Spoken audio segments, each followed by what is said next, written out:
Welcome to Volume 3 of Dealing with Conflict and Confrontation with Dr. Helga Rohde.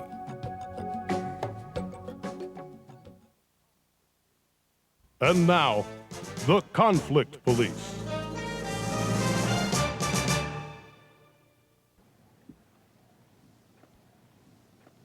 That's the tape. Yes, it is. That's Volume 3. That's correct. And we've already seen all of 1 and 2? Yes. We've gone through Volume 1 and Volume 2. Now we're moving on to Volume 3. That was very good, Jim. Thank you, Ann. And that tape right there, Volume 3, that's going to talk about problem solving? Right again. Are there any more after this? No. This is it. There are no more. No. Then what happens next? You'll be done. Finished? All done. And then you'll let me go? Well, that depends Depends on what? on if you got it, How much you've understood. what you've learned. What you've retained. Well, all right. Okay, I've learned that there's a difference between conflict and a difference of opinion. And the 5 conflict strategies are yielding, withdrawal, inaction, contending, and problem solving. And who could forget the 6 contentious tactics: ingratiation, persuasive argumentation, promises, gamesmanship, threats, and dirty tactics. And, of course, the 4 ways that impasse occurs, and the 3 ways to break it. And, oh, Wow, he's good. Not that good. yeah, what am I missing? Just one of the most important concepts. What? Yeah, what? That the key to resolving conflict is to focus on interests, not positions. I knew that. Oh, right, that is important. Enough said.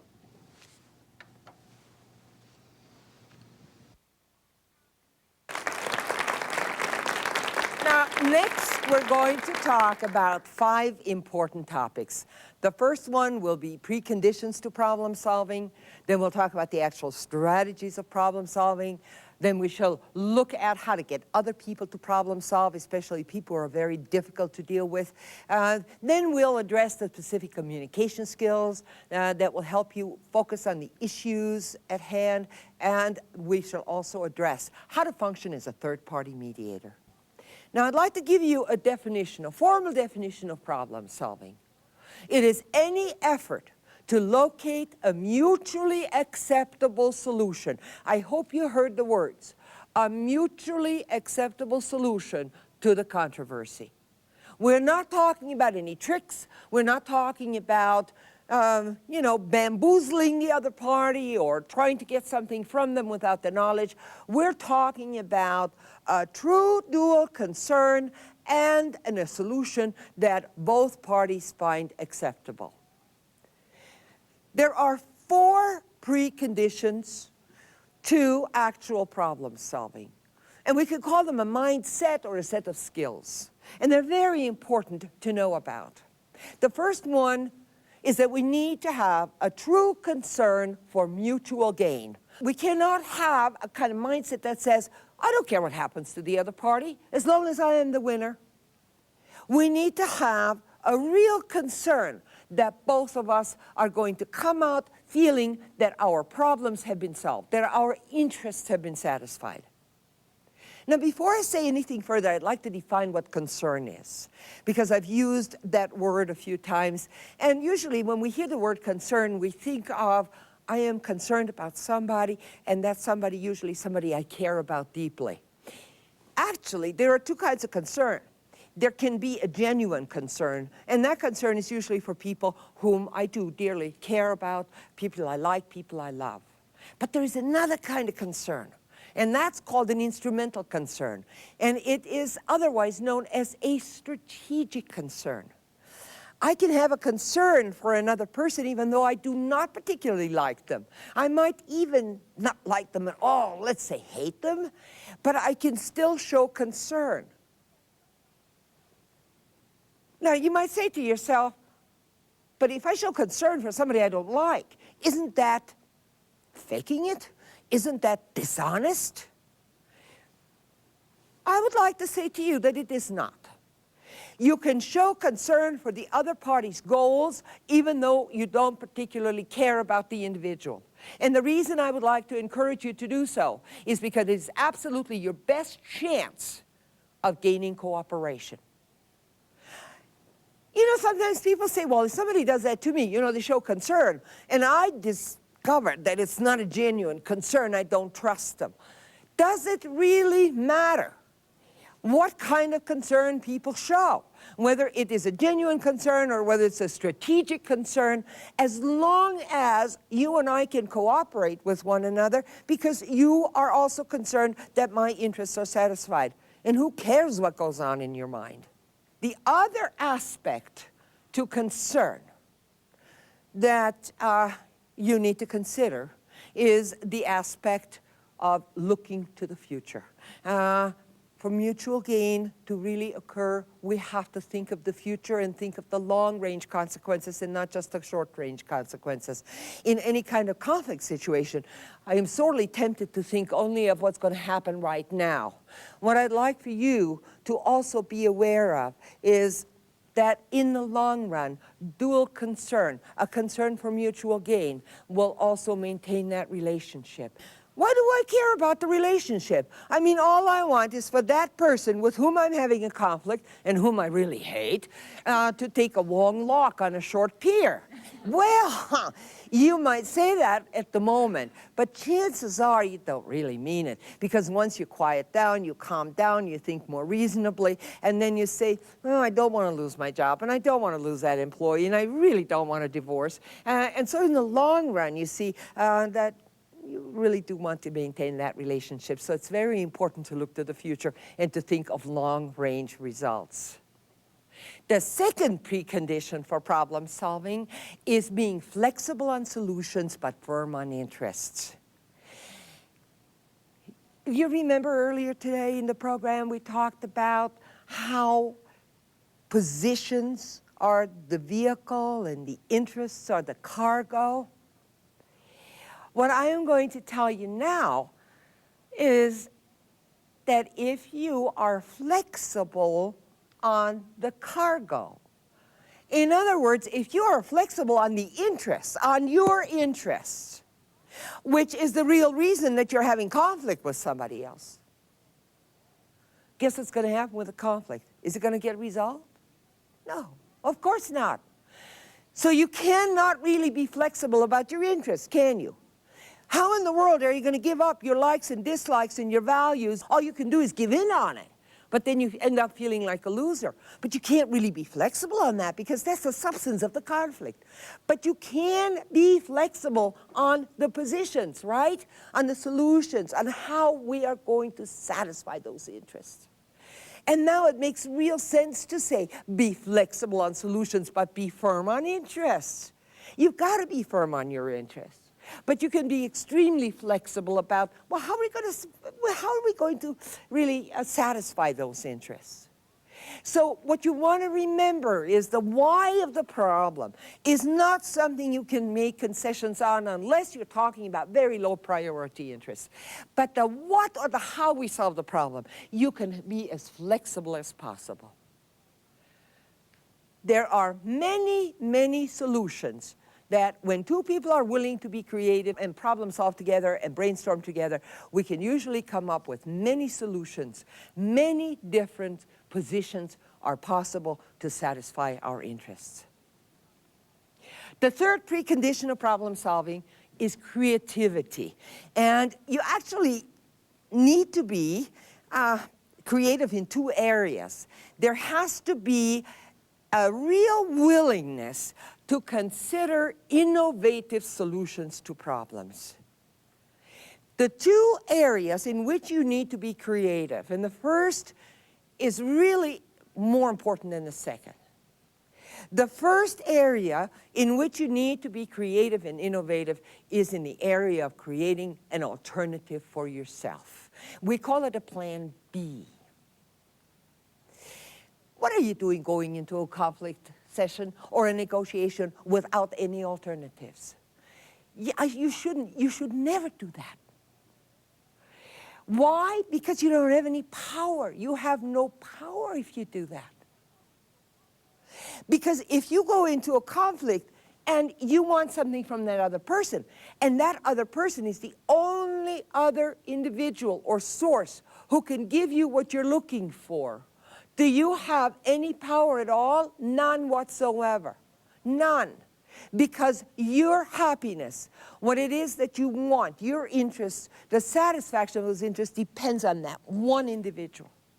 So you have to create a plan B, a good alternative to an agreement.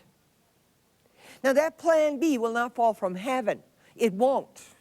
You will have to create it, and it's hard work. And it cannot be just a vague fantasy. You know, things aren't going well in that conflict resolution session, in that problem-solving session, and you say, I'm going to do something else. Well, what are you going to do? Well, I don't know. I'll just think of something. Now, that's not a plan B.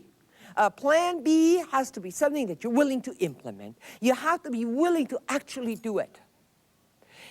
What am I going to do if I and the other person do not come to an agreement? What am I going to do? There are two reasons for a plan B.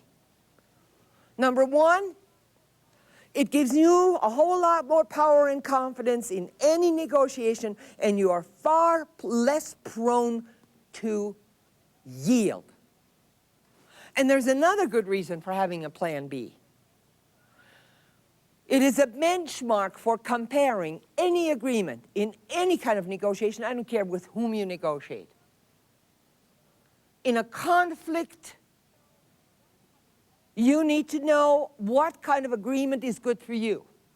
And the only way that you can really have some sense of confidence about whether your agreement, the solution, is good for you is to have a comparison. Once you have developed the plan B, put it in your back pocket.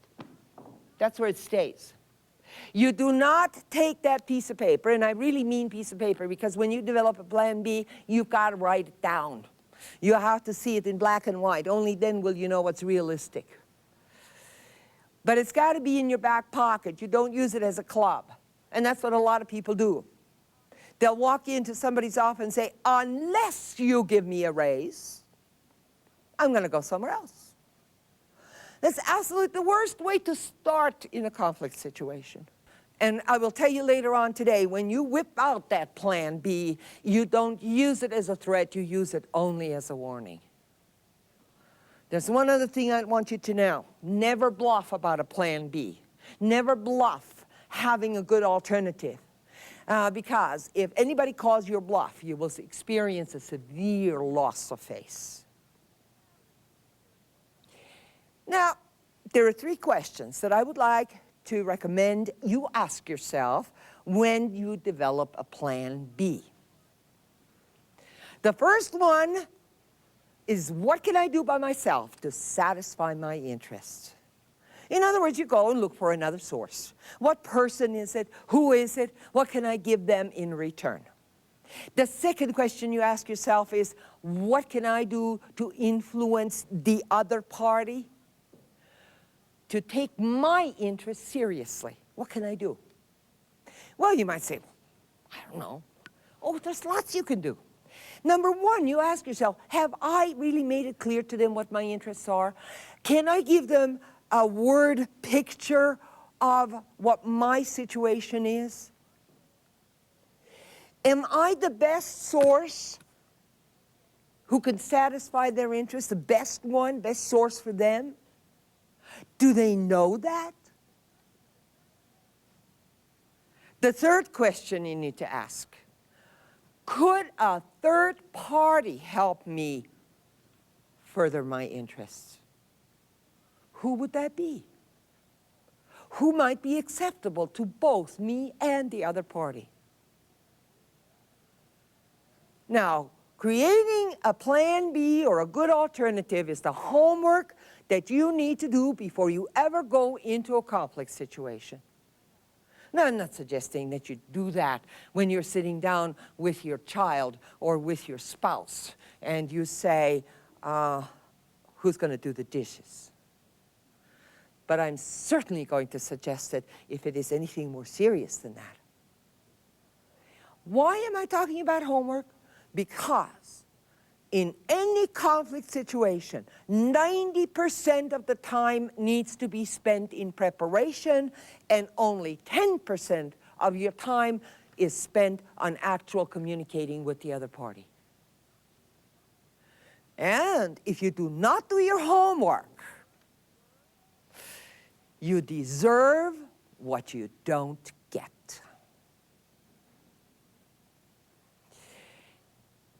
Now, the second area in which I would like for you to be creative is to develop a willingness to brainstorm.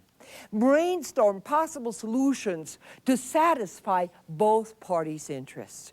In other words, develop an anything is possible attitude. And that may sound easy, but it isn't. Because when you are embroiled in a battle with somebody else, you are quite often sure that there is no other solution but the one that you want. And so I am suggesting to you, you have to develop this attitude that maybe there are some answers, maybe there are some solutions that I have not thought of. And so I am going to be willing to brainstorm about those, okay? Obviously, you will not be able to have all the ideas and creative, innovative solutions before you go into the conflict resolution session. Some of them will come out of your discussion with the other party. I will give you a whole lot more detail on how to do that when we actually get to that stage in our problem solving. There's one more precondition, and that is our fourth precondition. And that one is a willingness to separate the people from the problem. You have to give up pointing your finger and saying, and you are the problem. What you have to learn to do is to separate the people from the problem. You have to be tough on the problem. Another way of saying you have to be tough on maintaining, satisfying your interests. But you can be soft on the people. Soft on the people means I have to have a concern for the other side. I have a concern for their interests, asking advice, communicating to their self-esteem. But I have to be tough on the problem. Otherwise, we're not going to get good solutions. I have to insist on satisfying my interests well and the other person's acceptably, remember? Now, I'd like to give you a mental image real quickly because I think it helps you. It'll help you next time you sit in a conflict session. I want you to picture yourself as being on the same side as the person with whom you're having the conflict. And I want you to visualize that you have the problem, and that problem is lying on the table in front of you. As a matter of fact, I'm going to tell you in just a little bit how important it is to literally do that. To actually sit on the same side of the table and put the problem, the piece of paper, the paper that you use for brainstorming, that you use for writing down your ideas and so on, that be separated from the two so that you have a visual image. That person who you think is your enemy, that person who you think is your adversary, is really not. Your adversary is the problem, and you and the other party are partners. And our task is to put our heads together, to come up with a mutually satisfying, mutually acceptable solution. And so one thing that you need to do is don't ask who is the problem, but always ask what is the problem. There are two elements that have primary influence in problem solving. Remember these: trust and firm aspirations. If I am soft on the people, I have the best chance of building trust. And if I am hard or tough on the problem, I have the best chance of showing people that I mean firm aspirations. And that way, we have a much, much better chance not only of getting what we want, but also helping the other side getting what they want. I'd like to summarize quickly what the 4 preconditions are to problem solving. This is very important. It is the basis for going into a problem-solving session. And unless you spend a little bit of time thinking about it and what it means for you and how you're going to do it, you will have a much tougher time problem solving. But once you see it, once you recognize it, once you are willing to consider those 4 preconditions, you're not going to have nearly as much of a problem doing the actual problem solving. First precondition was show concern for mutual gain. Whether it's genuine concern or strategic concern is really not that important, because both of them lead to what we call enlightened self-interest, and we have a much higher probability of improving the relationship, getting cooperation, and also maintaining our reputation of fairness. Second precondition, flexibility on solutions, but firm on interests. Because the interests are the real reason for the conflict, I cannot possibly be flexible on them. But on the position, on the solutions, I can be very, very flexible and open. Third precondition, creativity. Very necessary for problem solving. We said we want you to create a no agreement alternative for yourself. And we also want you to develop an anything is possible attitude. And the 4th precondition is a willingness to separate the person from the problem. We said, make sure that you appeal to the self-esteem of people in order to build trust and show firmness in finding integrative solutions. Now, let's go on, talk about the 4 steps of problem solving. I would never start any kind of problem-solving session before I ask the question, do we really have a conflict here? Or are we perhaps talking about either a disagreement or perhaps a misunderstanding? So what I want to do first, my first step, is always to eliminate false conflicts. Ask yourself, are we just having a disagreement? Do we need to cook rice? Or are we just talking about words here? And if it's just words and we have disagreement, we don't have to do anything, no action needs to be taken, let go of it in one of the 4 ways that we talked about earlier in the program. Second question, is it possible that we have some kind of misunderstanding here? Now, if we have a misunderstanding, we can quite often clear that up rather quickly. But of course, we have to first know that there might be a misunderstanding, and so we address that first before we do any kind of problem solving about a conflict. I might say to you, maybe we're making false assumptions about something. Maybe I'm thinking that the other person's interests are very different than they actually are. I might think, well, you know, they have certain goals when in fact they don't. And so one good way in which I can clear up those misunderstandings is this. I ask the other party to state their viewpoint, and I listen. And then I restate what I have heard until the misunderstood party feels satisfied. And they say to me, yeah, that's exactly what I meant. And then I state my viewpoint, and if necessary, I have the other party restate what they have heard until we have a clear understanding. Now, if we have a true conflict, and we say, yes, we have to work together, we have to live together, something has to happen, we need to act on the problem, and then I go to the next step. I go to the second step of problem solving, which essentially is analyzing interests. We can just talk about what it is I want, what it is that you want, and we quite often make some concessions, and we have a resolution to the conflict. But in more complicated situations, I cannot urge you enough to how important it is for you to sit down with a piece of paper, make a list of your interests.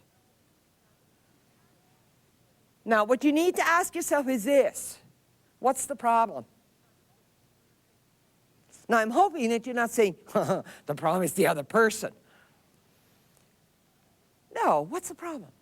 What is it that you like? What is it that you don't like? Why is it a problem for you? After you've done that, you prioritize the list. Now, I would like for you to prioritize it into 3 categories. First one, concessions that I can give away. I can just, hey, these things aren't that important for me, and so I can just give them away. Second one, concessions that you're willing to trade. You don't want to throw everything out the window. You want to have some bargaining chips. And the third category are concessions that you absolutely will not concede on because they constitute the core of the problem. Now, you might say to yourself at this point, as a lot of people do when I talk about this, who's got the time to do this? I will tell you this.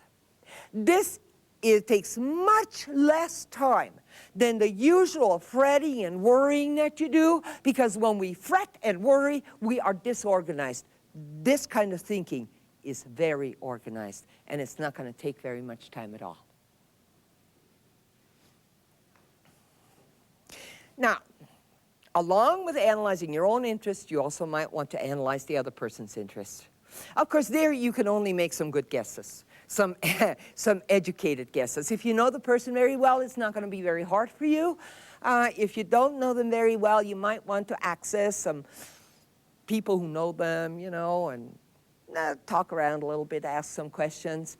Why is it important for you to know their interests? Because it's much easier to deal with them, and you can make some suggestions, perhaps, that they're willing to accept. And you will appear as though you're empathic, and people will say, wow, she knows me a little bit. Okay, so do make some very good guesses. I also would suggest that perhaps you make some notes on a piece of paper. One very good way in which you can analyze another person's interest, if you don't know them very well, is to put yourself in their shoes, to try and imagine what it's like to be in their shoes, and then asking yourself, what might they want if I were that person? What kinds of things would I be afraid of? What would I wish for? Now, whether you analyze or not, you must always follow this rule.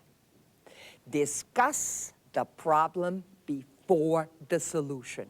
When we talk about the solution first and then talk about the problem, we are putting the cart before the horse. Because then we are telling people what we want and we are taking on a positional approach. Why are you saying that your idea is the only one that will solve this problem? Why not do it another way? What if we did such and such? Those are 3 questions that I would highly recommend you remember. Why not, and what if? Asking those 3 questions will give you a lot of insight into the other party and into their interests. Now, you might say to yourself, but for years and years now, I've heard people tell me, speakers and seminars that I have attended, that when there's a problem, I should always come in with some suggested solutions. Oh, that's very good advice. Of course, you should have some suggested solutions. As a matter of fact, I'm going to tell you that you better do some brainstorming about what solutions are acceptable. But that's not how you start your conflict communication, your problem-solving session. That comes later. First, we've got to talk about what's the problem all about, and why is it a problem for you, and why is it a problem for me, so that we can communicate about our interests.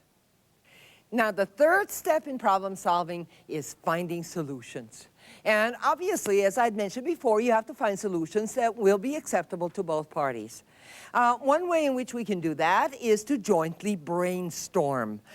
The only thing that I want to make sure that you have heard me say is that when you brainstorm jointly with the other side, that you make it very explicit that this is just a brainstorming session. Because it can easily be, if the other party doesn't know that you're just brainstorming, they might think that you are making some solid suggestions and offers to them, and you don't want that misunderstanding to occur. So make it very explicit that all we're doing right now is brainstorming. One of the things that's important, very important, in any kind of conflict resolution or problem-solving session is that you separate inventing from deciding. And so you invent first, and then you make a decision about what it is that you're going to do. Joint brainstorming can be a great deal of fun, as a matter of fact, especially if you do it as a team effort. The only thing that you need to do is remind everybody of the ground rules of brainstorming. Now, what are they? Number one, all ideas are accepted. They are written down. No criticism is allowed, neither verbal nor nonverbal. No rolling of the eyes or sighing. You start with extremes. If you start with extremes, it usually loosens people up and they start to laugh. When you're out of ideas, after you have generated a lot of ideas and you're out of them, then you review the ones that you have written down, you select the most promising ideas, and then you invent improvements for those, and perhaps even look for a combination of ideas. Now, when you're at the decision-making point, you're actually saying, okay, now how are we going to settle this conflict? And then you can suggest the solution. And one of the best ways to do that is to ask a question. Don't dictate to the other side. If you dictate, even though they might agree, you will have a solution that they can't stick to or won't stick to. You cannot impose your ideas on the other side. You need to have a voluntary decision. And so one way in which you can do that is to always ask good questions. You might say to them, how does that sound to you? What kinds of ideas have you got? How would you suggest that we solve this problem? There's one more thing you have to remember, and that is always, when you're at the decision point, always start with the easy issues first.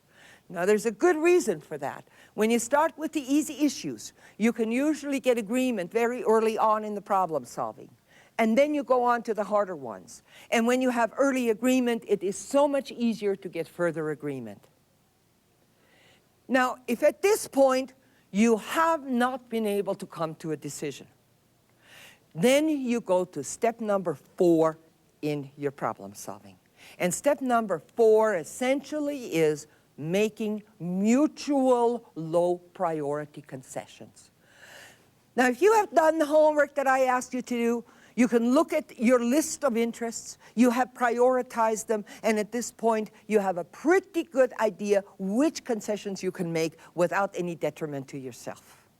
So you make some low priority concessions, you trade off, and you keep recycling steps 3, steps 4, until you finally get to a decision. You go back to step 3, you look at some more brainstorming perhaps, if it is in order. Don't give up too easily. This takes a little patience, but if you give up too easily, you're not going to come up with very good, what we call integrative solutions. Integrative solutions are those solutions that actually please both parties, that are acceptable to both parties, and so that integrate your interests with the interests of the other side. And you will not get those good solutions if you do not recycle steps 3 and 4. Go back to brainstorming, talk about interests some more, generate more solutions. If needed, make some more concessions until you finally get to some kind of agreement that is acceptable for both parties. Sometimes in a problem-solving session, no matter how well you do it, no matter how creative you try to be, no matter how reasonable try to be, you will say to yourself, hey, the outcome is not nearly as good as my plan B. And so every once in a while you're going to say to yourself, maybe I ought to implement my alternative to an agreement. But don't walk away too quickly. And the reason that I say that to you is because most people's plan B is not as good as reaching agreement with the party whom they approached to negotiate with in the first place. Now, if you do reach agreement at this point, make sure you put it in writing. Obviously, you don't always have to do that, but you don't even need a formal contract. Just write it down on a piece of paper so that you will not end up saying, oh, you didn't say that, and no, I never said that I would do this, and the promises and all the traits that you have made informally, and make a copy for yourself, make a copy for the other person, and then both of you know what to expect. And I would also suggest that you schedule in some kind of follow-up date so that if it is indeed, let's say, a performance problem in the organization, so that you can go back and say, how are we doing? Have things improved? Do we need to do some more problem solving? There are 3 consequences to problem solving. And I really mean for you to listen to me.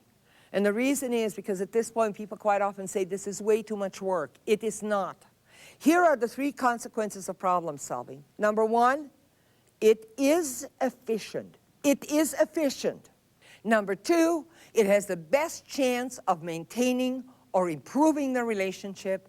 And number 3, it produces more lasting agreements.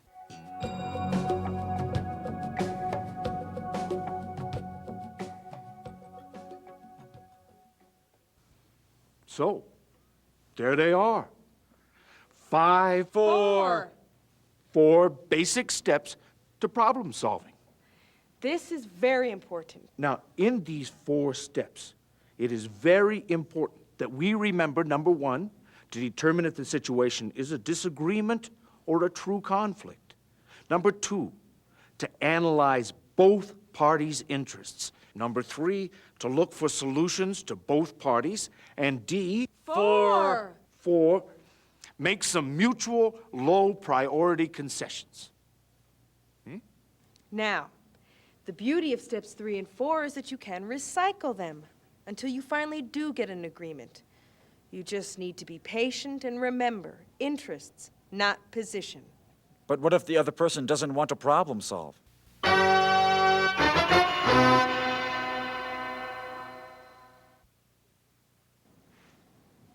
I guess we'll just have to watch and find out. Now, you may ask yourself, okay, look, problem solving, all right, doesn't sound that hard. Yeah, it sounds a little time consuming, but it doesn't sound all that hard. But what am I going to do if the other party doesn't want to problem solve? What am I going to do then if they don't want to cooperate? What am I going to do if they play hardball? And so in our next section, I will tell you how to deal with people who use contentious tactics, who really don't want to problem solve, what the strategies are. We're going to talk about 3 strategies. We're going to talk, number 1, about keeping your composure, how you can do that. Now, that's what you wanted to know all your life, right? Number 2, we will talk about playing it side by side. And number 3, how to let others know that you are firm, but also negotiable. First strategy, keeping your composure. What I shall tell you is what you have known for all your life. You do the opposite of what you feel like doing. What do you feel like doing? You feel like going for the jugular. And I'm going to tell you to do exactly the opposite of that. Now, people always say at this point, well, how? How? I'll tell you how. The first way in which you can keep your composure and do the opposite of what you feel like doing is to focus on your interests. What are your interests? Why are you there in the first place? It's because you want to solve the problem. You want to get agreement. And chances are you want to maintain the relationship. You want your interests satisfied. It's another way of saying keep your eye on the ball. If you do that, you will not be sidetracked. Let me tell you how focusing on your interest helps you in actually 3 ways. Number 1, it'll help you maintain your composure. Number 2, it keeps you focused on the real issues. And number 3, it will leave you flexible on solutions. But you got to keep reminding yourself. Now, one good way in which you can do that is to take that list that you did as homework when you were identifying your interests, and you put it on the table in front of you. Keep it in your field of vision. Or if you think that other people can see it and you don't want them to, then hold it up. You don't have to hold it real close to your chest, but at least you've got it there, and it'll remind you why you're there in the first place. Second way in which you can keep your composure. You recognize the nasty tactics. Remember I told you earlier, somebody's trying to manipulate you, somebody's trying to play a one-upmanship with you. Hey, sometimes those are hard to recognize.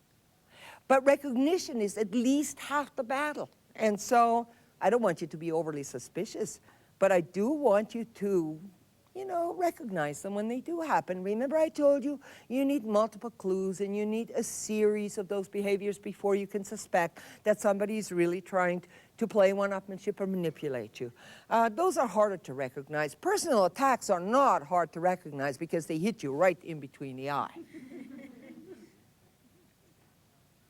So, recognition, half the battle. The third way in which you can keep your composure is to know your hot buttons. Do you know what your hot buttons are? Do you know when somebody says something or does something, at what point you actually start to lose it? Is it when somebody calls you stupid or brain dead or idiot or talks down to you or treats you like a kid? Now you need to know that, because at that point, the red flag ought to go up in your brain, and that flag says, careful. You need to learn how to deactivate your hot buttons. You see, it's this way. If your emotions take over in a conflict resolution session, in a problem-solving session, you will be totally blinded to the cost of fighting, and you're just going to fight. I had a woman once in a seminar who said, I won't let people get my goat because I won't let them know where it's tied up. So what that essentially means is when somebody tries to push your buttons, you just don't take the bait. You keep talking about the problem. You keep talking about the interests.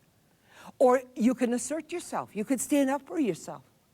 If somebody attacks you personally, why not look the person in the eye and say, there is really no need to attack me personally. We can solve this problem. All we have to do is cooperate. The fourth way in which you can keep your composure is to pause and leave your body. Now, what do I mean by leaving your body? Have you ever done something or said something, and then you looked at yourself and you said, did I say that? That's the kind of leaving your body that I'm talking about. Actually, I just use it as a way of saying you need to pause for a moment. You need to become an observer for a moment and say, wait a minute, what's going on? Now, why will that help me? When you get angry, there is a biochemical change in your body. And that biochemical change, you cannot get rid of by saying to yourself, I shouldn't be angry, or I'm not angry. It's not possible. The only way that you can allow the equilibrium in your body or your reasonable composure to return is if you pause for a minute and you allow those biochemical changes to dissipate. And then you can start thinking reasonably again. You know what common wisdom tells us? When you're angry, count till 10. And when you are very angry, count to 100. And some of us have to count to 1,000. There is an old proverb that gives us very good advice. Be quick to listen, slow to speak, and slow to act. And actually, all that says is break the automatic link between your emotions and your actions. The fifth way in which you can maintain your composure is to maintain a healthy skepticism. Now, have you ever heard the statement, just because people are out to get you doesn't mean you have to be paranoid? What I'd like for you to do is turn it around. Just because you're paranoid does not mean people are out to get you. What I am telling you is that you should not assume that other people mean you harm, even though they are tough players, even though they might appear to you to be stubborn and not willing to make concessions and what have you. It still does not necessarily mean that people are out to get you. Of course, at the same time, it does not mean that you have to trust them wholeheartedly. And that is what I mean by healthy skepticism. Now, there's one thing that is really important to remember. The more suspicious you are of the motives of the other person, the harder it is for you to deal with really tough players, because you are much more prone to losing your cool. A second strategy that will help you dealing with people who are tough and essentially convince others or motivate others to problem solve, and that is play it side by side. We sometimes call that aligning with the other party, partner-oriented problem solving. Now, you're not going to be able to do that unless you keep your composure, I promise you that. That really takes some calmness. It takes the ability to reason and be reasonable. One way in which you can do that is to put yourself in the other person's shoes. Now, I'd like to give you a visual image of that, some kind of mental image. I quite often think that when people are in a conflict, the conflict is like an elephant. It's right in the middle. One person stands at one end of the elephant, the other person at the other end. The person who stands in front of the elephant describes the elephant, and of course they only say what they see, the big ears and the tusks. And the person who stands on the back side of the elephant, you know what they see.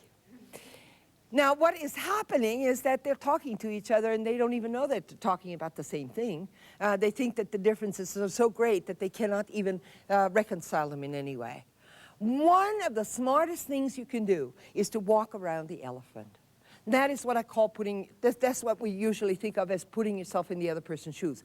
My mental image is walk around the elephant. Remember that next time you have a conflict with somebody or you're negotiating. See yourself walking around the elephant. Will you promise me that?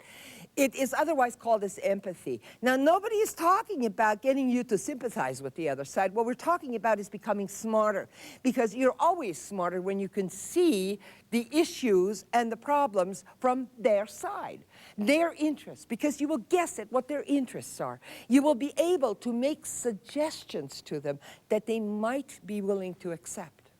You're always going to be smarter, and don't say to yourself, well, why should I do it? The other person doesn't do it. Don't ever do that, because you will benefit by walking around the elephant.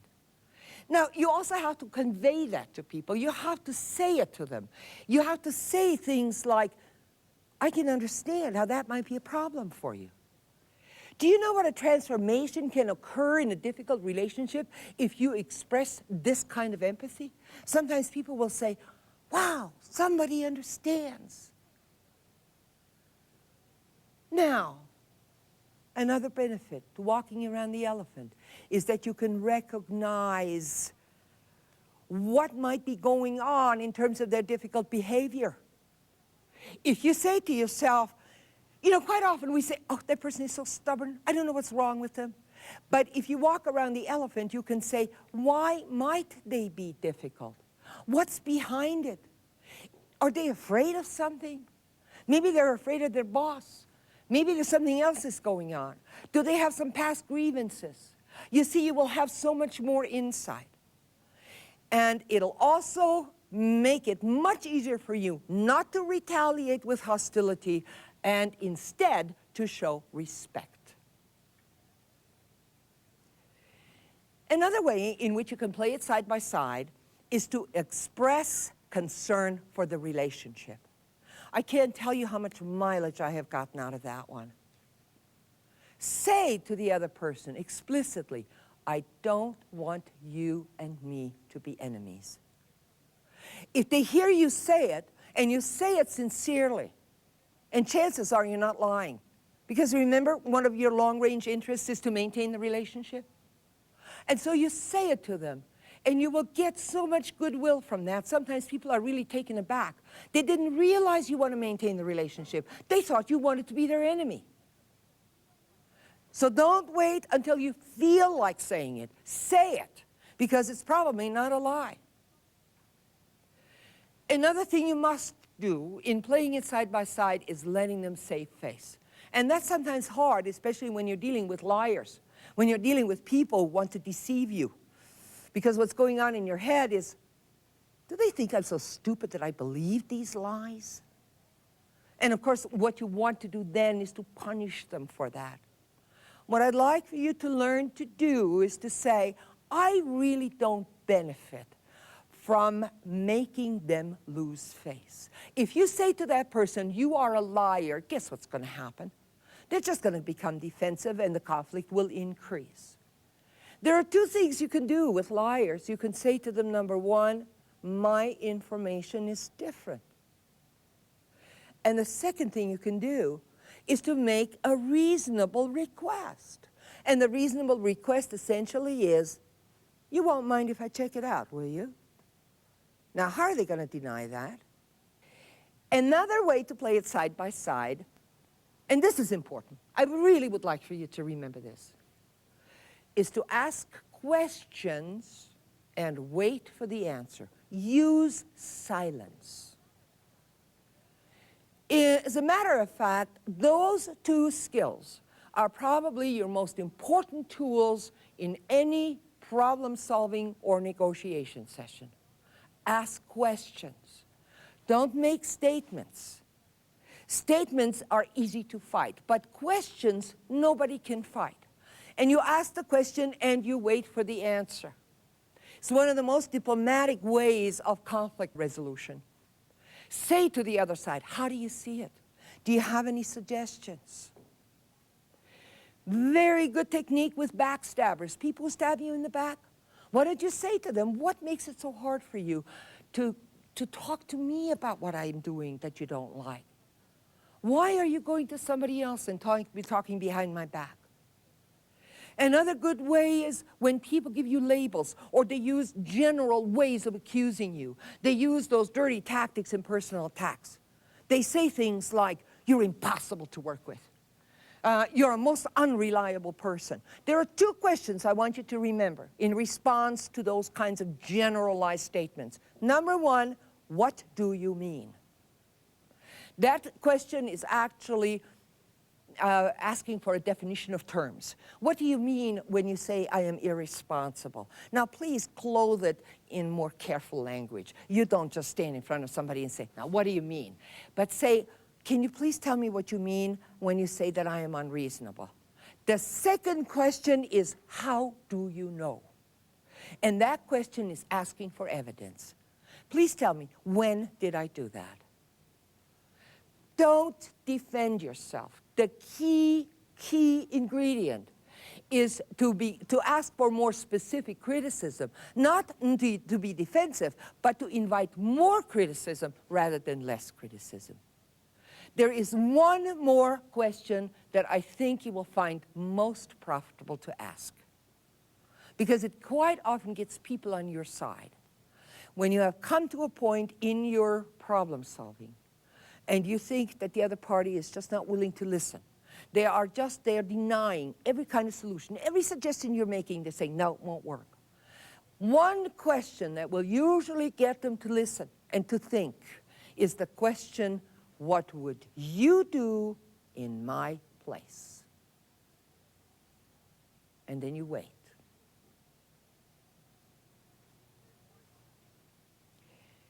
There's one more thing that you can do when you play it side by side, and that is to use humor. Please laugh, but don't laugh at the other side. Laugh at yourself, laugh at the situation. I had a client one time who was embroiled in this huge conflict fight with his partner.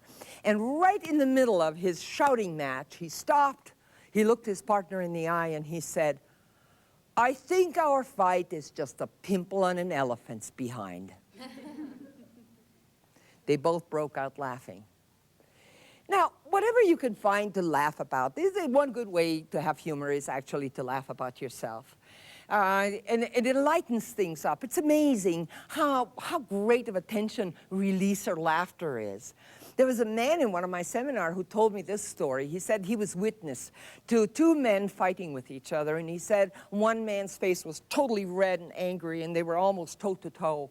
And the person on the receiving end of this abuse suddenly stepped forward and put a big kiss right on the other guy's mouth. Now, he said there were witnesses to this. The whole team was there. And he said people were falling off their chair laughing. And, of course, one of the major benefits of that was, and I'm not suggesting you use this, okay? I'm not. But one of the major benefits was to the guy who kissed the other man, said he never had to do it again, never. Next time the other man showed signs of anger, he just puckered his lips. So, don't leave your humor at home. Now, we have one more strategy to talk about in dealing with tough players, and that is to let them know that you are firm, but you're negotiable. That's for really tough people, and you have to do it with great skill. That's for people who play games, who manipulate, who threaten, and a variety of other things, who essentially use pressure tactics in order to get you to give in, who want to coerce you to do it their way. You need to tell them that you are firm, and you need to show them. You need to show them that you will not play by their rules. There are two major points. The first one is you have to know how to stand up for yourself without fighting, And the second one is you have to know how to warn people and not make it sound like a threat. Warning, but not threatening. Now let's talk about the first, standing up. When you stand up, by standing up we mean you use the pronoun I and you pinpoint the other person's behavior. I said behavior. You're not going to pinpoint to the other person and say you're the problem, but you're going to pinpoint the behavior that disturbs you. It might be something like this. I don't like waiting more than 15 minutes. Please, can we reschedule our meeting? It might be, I am disturbed when you interrupt me. Would you please not do that? I'm using I statements and I'm pinpointing the behavior. You will be amazed how different of a response you get when you use that strategy. When people withdraw eye contact, quite often withdrawal of eye contact can be extremely unsettling. All you have to do is fall silent. Look away. Don't say anything. You don't have to look away. But when the other person does, you don't have to say anything. Just fall silent. Stop talking.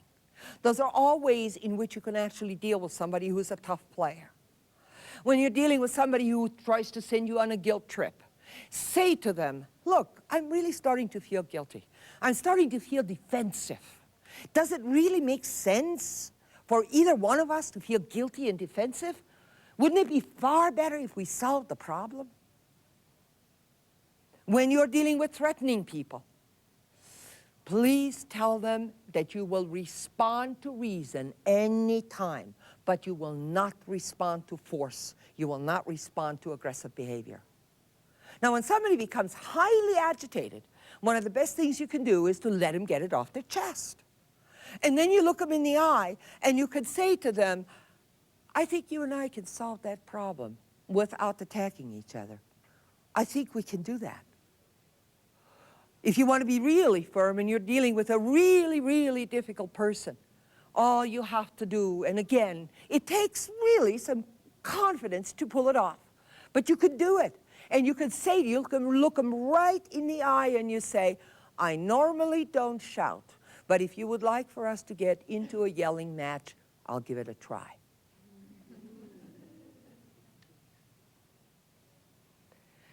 When you're dealing with sarcasm, people always ask me, how do I deal with sarcasm? Those people can actually drive you up a wall, okay? Tell you, real good way of doing that. Again, it's firm but negotiable. You're not breaking off the relationship, but it's firm. Take the sarcasm at face value.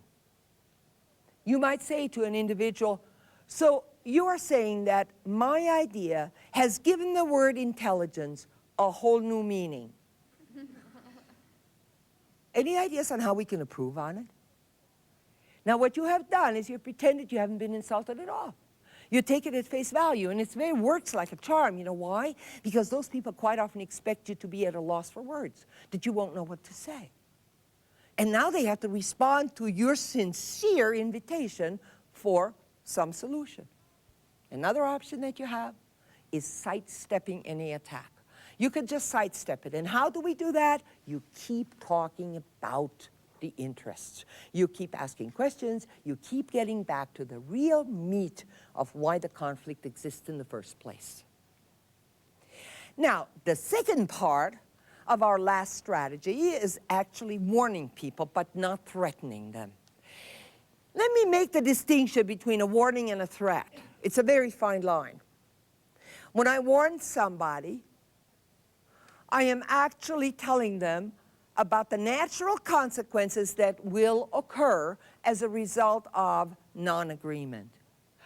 When I threaten somebody, what I am doing is telling them what I will do to punish them if we do not get to an agreement, if they don't give me what I want. So you see, there is quite a distinction. There's quite a difference. Now,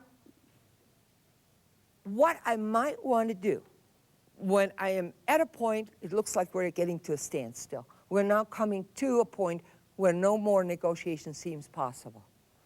I want to alert the other side to the costs of no agreement, okay? That's what a warning is all about. I want to alert them what it'll cost them when we don't agree. And the best way in which you can do that is to ask a question.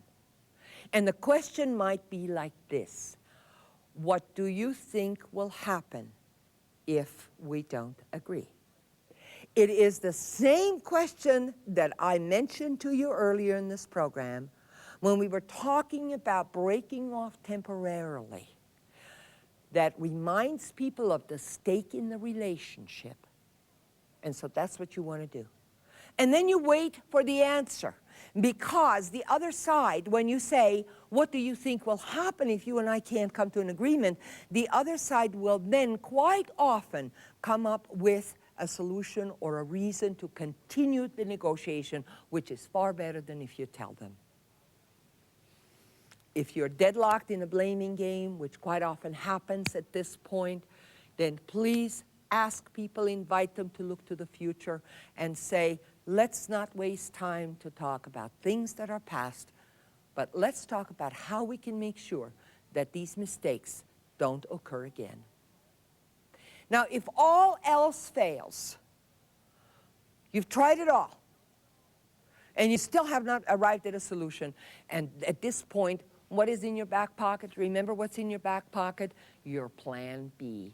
And that's what you do now. You pull it out and you say, look, I have an alternative at this point. If you and I cannot come to an agreement, I'm going to implement that alternative. And you owe it to yourself. Now, don't use it as a club. All you want to say to people is, I really have no choice at this point, because if I stop the negotiation now, if we do not resolve this conflict in any better way than where we are at this point, I'm going to do something else. Now, the thing that is important at any point in any of the strategies and tactics I have mentioned is that you keep saying the door is open, that you keep telling people, I am available. Even after you have divulged your plan B, you need to say that to people and say, if you would like to talk further, here's my phone number, or I will be in the office at 9 o'clock. I'll be glad to sit down and talk with you some more. Now, you might say at this point, okay, now we have exhausted everything. There's nothing else left. Oh, yes, there's one more thing. And that one more thing is, advise them of your plan B or suggest the intervention of a third party.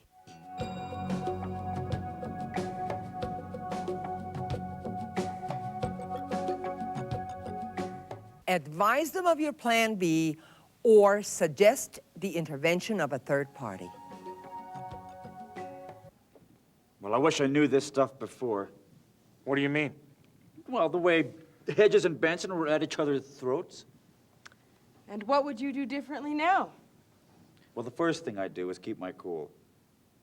And then I'd focus on their interests. You know, play it side by side the way Helga said. And then I'd state the problem. And then I'd try to look at both their sides and try to get them both involved in the problem-solving process.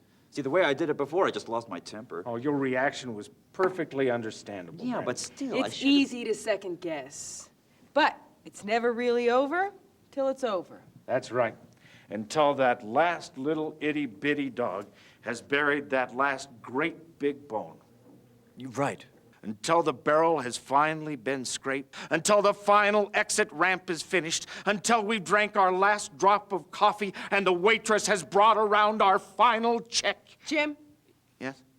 that's enough. Oh, I'm sorry, I was just trying to explain. Tell you what, Brandon, let's just bring them in. Hedges, Benson, right now. Give it another try. Oh, no, no, no, that's not necessary. We don't mind. No, honestly, I think I've got it down. Give you a chance to try out what you've learned. No, really. Get your feet wet. No, no, really. We're bringing them in. Good. Good. That's great, really. Ann? And I just get so frustrated when we fall behind. I mean, there's enough things that can go wrong without all these other problems. Yeah, I know what you mean. I feel the pressure too.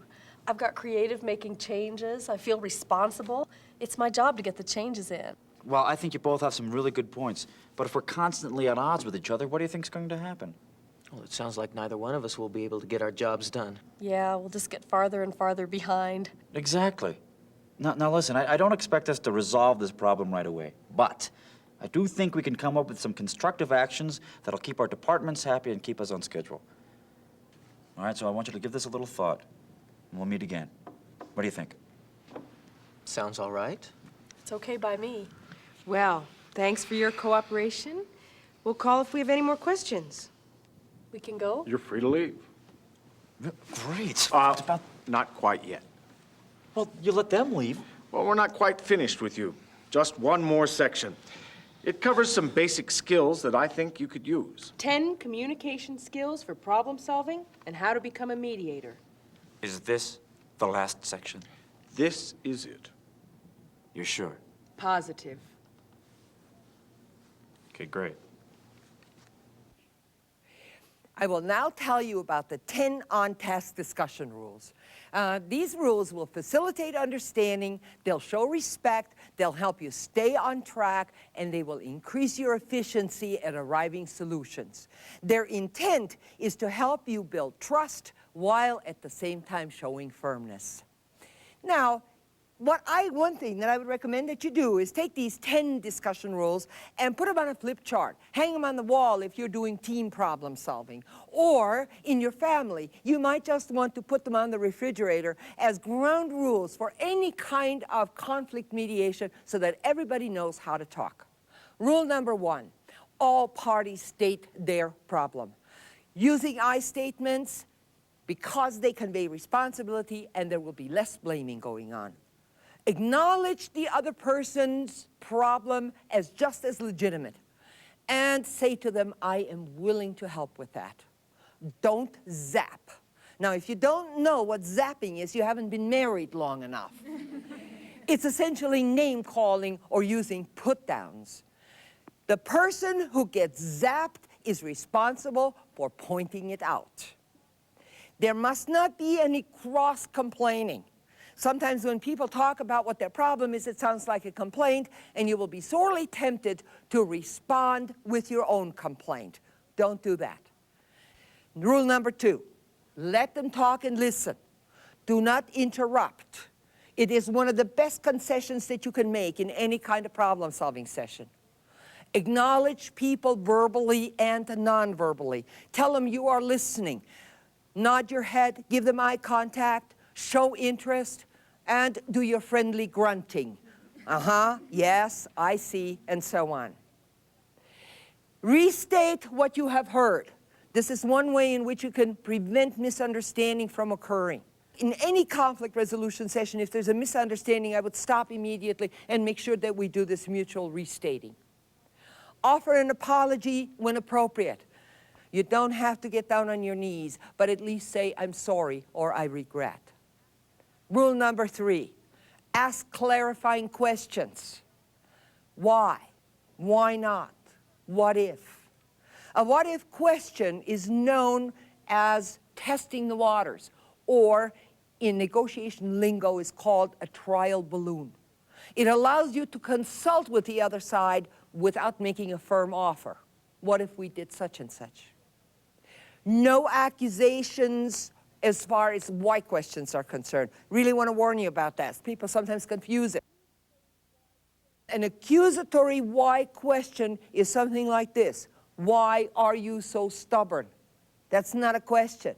That's hidden blame. Use silence to convey that you are waiting for an answer. If the other person doesn't respond right away, don't rescue them. Just tolerate the pregnant pause. Rule number 4, stay in the present and the future, not in the past. It is true that we can learn from the mistakes that we have made in the past, but that's very, very different than saying you should have or why didn't you. Rule number 5, stick to the topic at hand. No extraneous complaints, no other conflicts must enter into the discussion. Fighting couples usually do that. You should have. I should have married somebody else, and the other one says nobody would have married you in the first place kind of thing. Okay, they go from one complaint to the next. Please don't do that. Discuss one topic at the time, settle it, then go on to the next one, perhaps at another moment. Rule number 6, look for areas of agreement. It builds a foundation for further agreement. It shows that you have common interests, that you have similarity, and it increases the chances that you will be civil toward each other. Now, you will remember that I had told you earlier, when you're at a decision point, that you need to start with the easier issues. If you do that, you will have early agreement, and so you will go on to further. Rule number 7, if the discussion escalates, withdraw temporarily, but not before you schedule your next discussion. Say to the person, we're not getting anywhere, let's do it another time. Let's talk about this another time. Now, don't wait too long before you schedule the next discussion. And the reason that I tell you that is because you will lose your motivation to settle the conflict if you don't pick up soon after you make that temporary break. Rule number 8, mutual restating and paraphrasing. I had already mentioned to you, if anybody feels misunderstood, stop everything and then just paraphrase until both parties feel satisfied. And then, only then, do you proceed with the problem solving. Rule number 9, all requests for change should be stated in behavioral terms. Now, that's a big order. I want to warn you about that because it needs practice before it becomes a habit. What we usually do is accuse people of having the wrong attitude.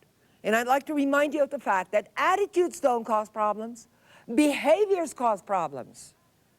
And so you cannot ask another person, number 1, to change their attitude, number 2, to feel differently.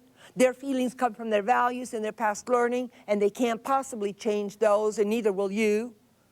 And you cannot ask people to be different. You need to accept them the way they are. Problem solving is not the same as changing a person. You need to learn to accept them. If your request is the other party to stop doing something, you need to tell them what to do instead. You cannot just say, I don't like this. You need to also say, well, what would you like? How would you like for them to behave? Rule number 10, body language rules. There are actually 3 things I'd like to recommend here. Number 1, make sure that you are consistent within your verbal and nonverbal. Otherwise, you will send incongruent messages. If you want the other party to see you as serious, and then obviously you also have to have serious facial expressions. But if you want to be perceived as friendly, and then smile and make sure that your voice smiles also. Now, quite often people will give us advice. They say in a negotiation, always make a poker face. Sometimes that's good. If you don't want people to know where your goat is tied up, and then making a poker face is not a bad idea. But otherwise, I don't think that you will want anybody to say that your face had all the variety of a post-mortem cardiogram. Now, the second recommendation under body language rules is that you should rely much more on words than on facial expressions when expressing negative feelings. If you say, I'm really upset, but your face looks like you disgust me, the other person will remember your face a whole lot better and a whole lot longer than your words. And it'll do more damage. And the third recommendation for body language is that you have to show confidence.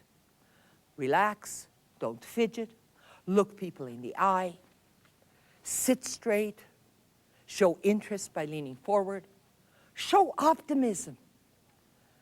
If you take out a wimp posture, people will think that you are very easy to push around. Now, we're almost at the end of the program, but not quite. I have a few more things to tell you. One more topic, and that is how to mediate conflict, either as a parent or as a manager, when other people have come to an impasse.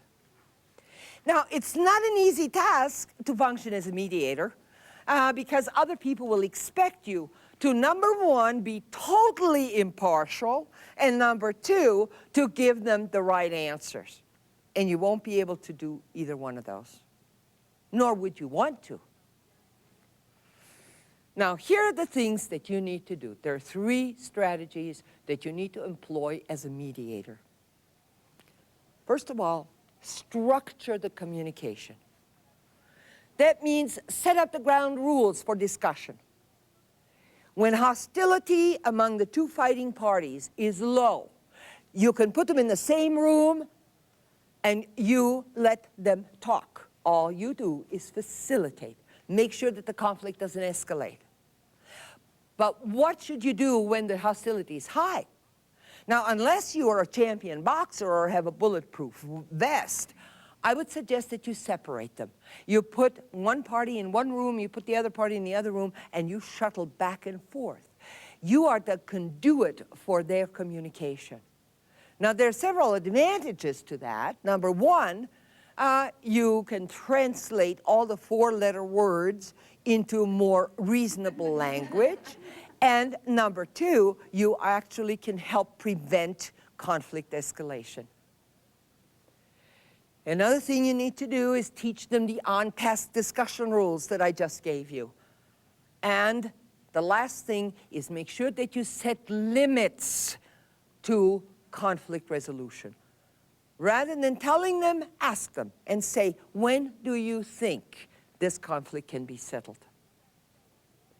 The second strategy as a mediator in conflict resolution is to teach the 4 steps of problem solving, just the way that I talked about them.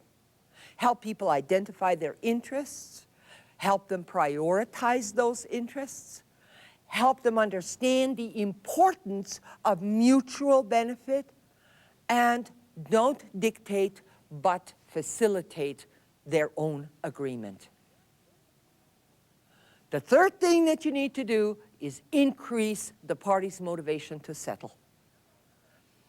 Now, you may not always have to do that, but if there's some reluctance and you suspect that they are not settling their differences because they like your attention so much, then you must do something in order to motivate them to come to an agreement. Draw attention to common interests, because that is the stuff of which agreement is made. Emphasize team and organizational goals. Make sure that they understand how their solution of the problem will contribute to the overall good of the organization. Provide consequences for agreement or non-agreement. And make sure that you instill optimism that the problem can be solved. In conclusion, let me summarize the major points of this program. We have talked about the differences between disagreement and conflict, why conflict occurs, when it is good and when it is bad. We have examined positions versus interests, and I have pointed out to you how important it is to focus on interests. Then we looked at the 5 conflict strategies. The first 3 were yielding, withdrawing, and inaction.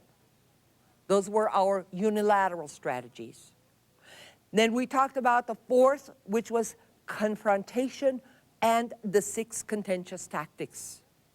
We told you how to recognize them, what to do when they are used on you, and how to protect yourself.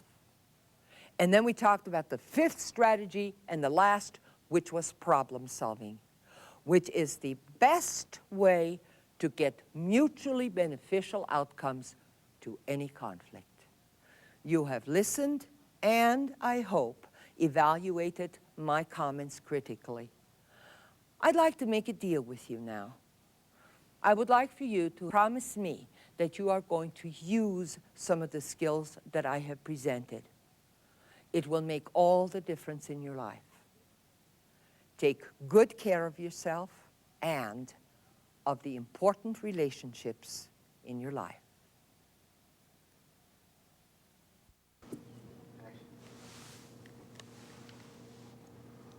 This has been really great stuff. I'm really glad I had a chance to see it. You know, but I don't know if I can make that change. Yeah, I'm not sure that I can be that unselfish. I don't know if I'm that good a person. But, you see, that's just it. You can do it. All of it. Just focus on the interests, not on the positions. Follow a few simple rules, and you've got it made. And here is the clincher. Do it most of all because in the long run, it's the way to get what you want. That's right. Just for me? I hope that doesn't take the fun out of it. No, that's great. It's terrific. So, now you are free to go. Really? Really. As a matter of fact, why don't we all call it a day? Really? Are you sure? After you, my friend.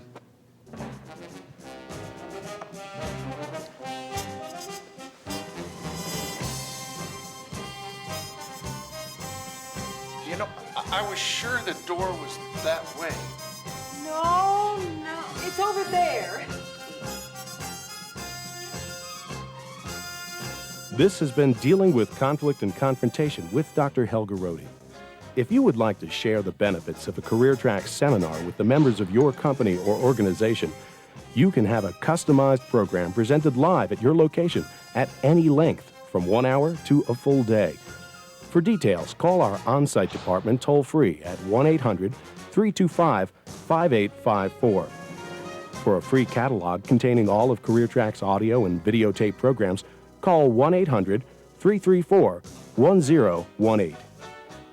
Thanks for watching, and congratulations on making Career Track your success company.